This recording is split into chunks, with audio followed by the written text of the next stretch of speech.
स्वागत है आपका हमारे YouTube channel Shibli college info पे, जहां आपको मिलती है कॉलेज और यूनिवर्सिटी से रिलेटेड सारी इन्फॉर्मेशन। फ्रेंड्स, यूपी स्कॉलरशिप 2023-24 का जो सेशन स्टार्ट होने वाला है, अब उसके लिए एक नोटिस जारी कर दी गई है। इसकी तैयारियां ज़ोरों शोर पे हैं, क्योंकि अब आज हमने कल एक वीडियो बनाई थी, उसमें ये बताया था कि जिनकी स्कॉलरशिप अभी तक नहीं आई है वो अपना स्कॉलरशिप स्टेटस कल चेक कर लेंगे, यानी कि आज के डेट में हमने बताया था चेक कर लेंगे, और उनका जो स्कॉलरशिप स्टेटस होगा वो चेंज हो जाएगा। तो बहुत सारे स्टूडेंट ने हमें अपना स्कॉलरशिप स्टेटस सेंड किया इंस्टाग्राम पे, और उन्होंने दिखाया कि जैसा आपने बताया था कि स्टेटस ब्लॉक शो करेगा, रीज़न बता देगा क्यों आपकी स्कॉलरशिप नहीं आई, तो वो रीज़न उनके स्टेटस में मेंशन कर दिया गया है। अब नई चीज़ क्या आ गई है, एक नया नियम लागू कर दिया गया है। अभी तक जो हम स्कॉलरशिप का फॉर्म फिल करते थे उसमें सारी डिटेल अपनी फिल करते थे, बट अब नया जो नियम है वो 2023-24 से लागू कर दिया जाएगा। अब इन्हीं स्टूडेंट को ये स्कॉलरशिप मिलेगी जो इस नियम को फॉलो करेंगे, यानी कि जो इस रूल को फॉलो करेगा उसी की स्कॉलरशिप अब आएगी। जो इस रूल को फॉलो नहीं करेगा उसकी स्कॉलरशिप को फ़ौरन वहीं पे रिजेक्ट कर दिया जाएगा, कोई करेक्शन का ऑप्शन नहीं दिया जाएगा। तो चलिए इस नोटिस को, इस पेपर कटिंग को डिटेल में समझते हैं, वहाँ पे चीज़ों को और अच्छे से हम आपको एक्सप्लेन कर देते हैं।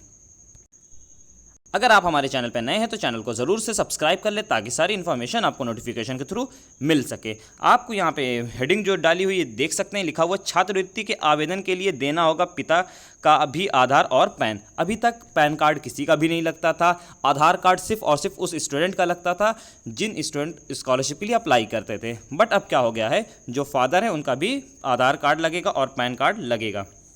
तो अब ऐसी सिचुएशन में आप क्या करेंगे, सबसे पहले आप अपने फादर का पैन कार्ड देखेंगे। अगर उनका पैन कार्ड है तो ठीक है, अगर पैन कार्ड नहीं है आपके फादर का तो फ़ौरन आप पैन कार्ड के लिए अप्लाई करवा दीजिए, अपने फादर के पैन कार्ड के लिए अप्लाई करवा दीजिए। इससे क्या होगा, जब स्कॉलरशिप का फॉर्म फिल होगा तो आपको कोई प्रॉब्लम फेस नहीं करनी पड़ेगी, पहले ही से आपका पैन कार्ड बना रहेगा।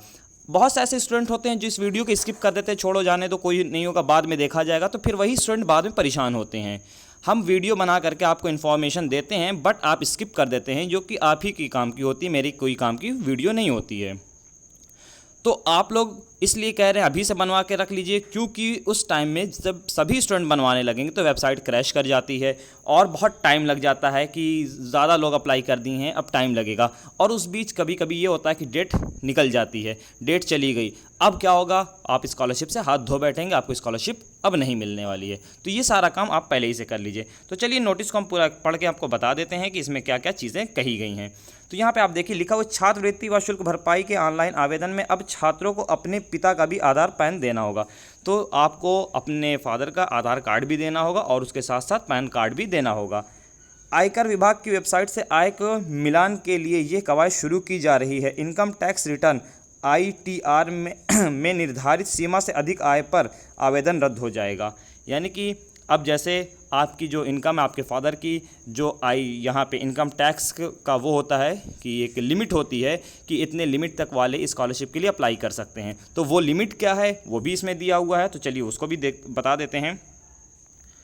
यहाँ पे देखिए आगे लिखा हुआ है, उत्तर प्रदेश में अनुसूचित जाति जनजाति के 2.5 लाख व अन्य वर्गों के 2 लाख रुपए तक सालाना आय वाले परिवारों के विद्यार्थियों को शुल्क भरपाई व छात्रवृत्ति की सुविधा दी जाती है। यानी कि जो SC और ST वाले स्टूडेंट हैं उनकी 2.5 लाख रुपए जो इनकम होती है पर ईयर, पर एनम जो होती है वो होती है। यानी कि अगर SC और ST के कैटेगरी का कोई भी स्टूडेंट है और 2.5 लाख उसकी इनकम है सालाना, तो वो स्कॉलरशिप के लिए अप्लाई करता था और उसको स्कॉलरशिप दी जाती थी। बट अगर यही सालाना जो इनकम है यहाँ पे 2.60 हो जाए, 2.60 हो जाए, यानी कि 2,60,000 रुपये हो जाएं, तो उसको स्कॉलरशिप नहीं दी जाएगी। बाकी जो OBC वाले हैं और उसके साथ साथ जनरल वाले हैं उनके लिए क्या है, उनके लिए अब यहाँ पे ये कर दिया गया है, उनके लिए स्कॉलरशिप जो है वो 2 लाख पे मिलेगी। यानी कि अगर 2 लाख से आपकी ज़्यादा होती, 2,02,000, 2,10,000, तो आपकी स्कॉलरशिप को रिजेक्ट कर दिया जाएगा, आपको स्कॉलरशिप नहीं मिलेगी। अब ये चीज़ जो है 2 लाख कैसे इनकम पता कैसे चलेगी कि हमारे फादर की इनकम कैसे है, तो देखिए जब आप लोग वो बनवाते होंगे, एक सर्टिफिकेट लगता था आपके स्कॉलरशिप को फिल करने में, जिसको हम बोलते हैं आय सर्टिफिकेट या इनकम सर्टिफिकेट, आय प्रमाण पत्र जो बोला जाता है वो इनकम सर्टिफिकेट। तो इनकम सर्टिफिकेट में पर मंथ के हिसाब से पर ईयर की जो सैलरी होती है, यानी कि जो आपकी इनकम होती है वो लिखी होती है। तो उसमें आप अपना इनकम को कम से कम करवाने की कोशिश करिए, जिसमें 2 लाख से कम में हर हाल में आए, तब आपको स्कॉलरशिप मिलेगी। अदरवाइज़ आपको स्कॉलरशिप नहीं मिलेगी, उसको रिजेक्ट कर दिया जाएगा। और डिटेल में देखते हैं और क्या क्या चीज़ें इसमें बताई गई हैं। आगे बताया गया है कि हर साल 50 लाख से ज़्यादा छात्र इसका लाभ लेते हैं। अक्सर निर्धारित सीमा से अधिक आय वाले परिवारों के विद्यार्थी भी योजना के लिए आवेदन कर देते हैं। अब यहाँ पे क्या हो जाता है कि ऐसा भी होता है कि जिनकी इनकम ज़्यादा होती है वो भी अप्लाई कर देता है। पहले हम ये जानते थे जिनकी गवर्नमेंटेड जो जॉब होती है, अगर आपके फादर गवर्नमेंटेड जॉब कर रहे हैं, गवर्नमेंट की जॉब कर रहे हैं, तो आपको स्कॉलरशिप नहीं मिलती थी। बट यहाँ पे अब ये भी कर दिया गया है कि अगर आपकी प्राइवेट ही जॉब है बट 2.5 लाख 2 लाख से ऊपर आपकी इनकम है, तो अब आपको भी स्कॉलरशिप नहीं मिलेगी। ये गवर्नमेंट का रूल है, गवर्नमेंट की पॉलिसी है, यूपी गवर्नमेंट की ये पॉलिसी बनाई गई है। अब इसके रीज़न क्या है इसे पॉलिसी बनाने का, तो यहाँ पे लिखा हुआ है कि क्या नाम है, आगे देखते हैं। यहाँ पे जो लिखा गया है कि जो समाज कल्याण है विभाग है, यहाँ पे आप देख लीजिए लिखा हुआ समाज कल्याण विभाग को आधार के ब्यौरे इस्तेमाल करने की अनुमति मिल गई है। यानी कि समाज कल्याण का जो डेटा होता है वो इनकम टैक्स वाले लोग अब उसको यूज़ कर सकते हैं। विद्यार्थी जैसे ही आवेदन में पिता का आधार नंबर भरेगा, एक बॉक्स खुलेगा जिसमें अस्थायी खाता संख्या पैन मांगा जाएगा। जैसे आप अपने फादर का आधार कार्ड नंबर डालेंगे, फ़ौरन वहाँ पे पैन कार्ड के बॉक्स खुल जाएगा और साथ ही साथ वहाँ पे एक और ऑप्शन आ जाएगा कि आपके जो फादर हैं उनकी इनकम के लिए आपके फादर का जो बैंक अकाउंट होगा उसका अकाउंट नंबर का भी ऑप्शन दे देगा वहाँ पे। इससे मिलान हो सकेगा कि विद्यार्थी के पिता आय का रिटर्न भरते हैं या नहीं। तो इससे ये पता चल जाएगा आपके फादर जो हैं वो इनकम टैक्स जो टैक्स होता है वो भरते हैं या नहीं भरते हैं,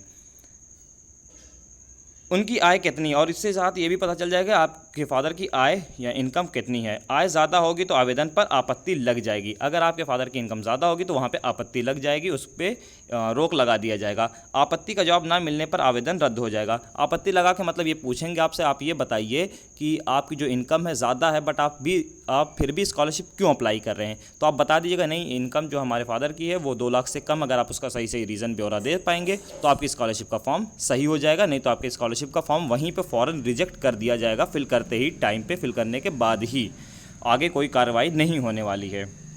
विभाग के निर्देशक पवन कुमार ने बताया कि इस साल से ऐच्छिक व्यवस्था के तहत लागू किया जा रहा है, अगले साल से अनिवार्य कर दिया जाएगा। तो यानी कि इस साल से अभी ये एक तरह से ट्रायल समझ लीजिए, ट्रायल पे है और अगले साल से इसको पूरी तरह से लागू कर दिया जाएगा। तो फिर से हम बता देते हैं आप लोगों को, जितने भी स्टूडेंट हैं जो भी वीडियो देख रहा है, चाहे आप लोग आगे फर्दर स्टडी करना चाहते हैं, स्कॉलरशिप लेना चाहते हैं, तो सबसे पहले आप अपने फादर का पैन कार्ड बनवाइए अगर उनका पैन कार्ड नहीं है तो। अगर पैन कार्ड है तो ठीक है, सारी डिटेल उनकी भी अब मेंटेन कर लीजिए। फादर का जो आपके पैन कार्ड पे नाम होना चाहिए, आधार कार्ड में नाम होना चाहिए और बैंक में नाम होना चाहिए। तीनों जगह आप सेम करवा लीजिए ताकि फ्यूचर में आपको कोई प्रॉब्लम का सामना ना करना पड़े, क्योंकि स्कॉलरशिप फिल करते टाइम भी बहुत सारे स्टूडेंट ये सारी प्रॉब्लम आने वाली हैं। तो ये वीडियो आप लोग देखिए, समझ जाइए अच्छे से, सारी तैयारियां पहले ही से कर लीजिए ताकि आपको सिर्फ फॉर्म फिल करना हो और ज़्यादा कुछ दौड़ना धूपना ना हो। उम्मीद है आपको वीडियो पसंद आई होगी और समझ में आई होगी, तो हमारे चैनल को ज़रूर से सब्सक्राइब कर दें। Thanks for watching.